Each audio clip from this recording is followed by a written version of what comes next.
បើគ្រាន់តែរៀនយើងអាចមានពេលរៀនផងហើយយើងចង់ឲ្យជីវិតរបស់យើងរីកចម្រើនបានដោយវិធីណា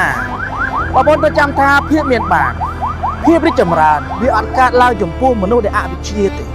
ឬក៏មនុស្សដែលខ្ជិលទេឬក៏មនុស្សដែលគ្មានពេលនោះទេឬក៏មនុស្សដែលមានលេសចរានោះទេអញ្ចឹងបងប្អូនដែលចង់អភិវឌ្ឍខ្លួនចង់ឲ្យជីវិតរបស់យើងរុងរឿងលុះត្រាតែយើងនឹងមានពេលសម្រាប់រៀនព្រោះថាយើងរៀនដើម្បីអីរៀនដើម្បីដោះស្រាយបញ្ហាពីព្រោះជីវិតរបស់យើងនៅក្នុងការងាររកស៊ី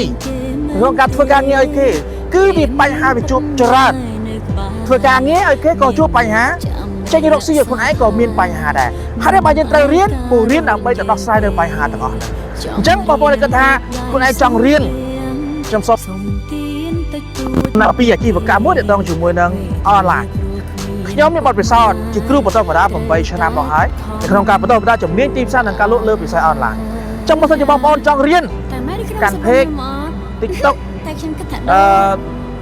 ដឹកនាំគ្រប់គ្រងប្រសិទ្ធផានការអាជីវកម្មបងប្អូនអាចមកសិក្សារៀនសូត្រជាមួយនឹងខ្ញុំបាន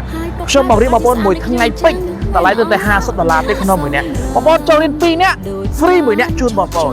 ហើយប្រសិនបើបងប្អូនខ្លាចទៅជាតំណាងចែកចាយ All CSR brand គឺបង្រៀនបងប្អូន free ចាប់ពីកញ្ចក់$100ឡើងទៅសូមអរគុណ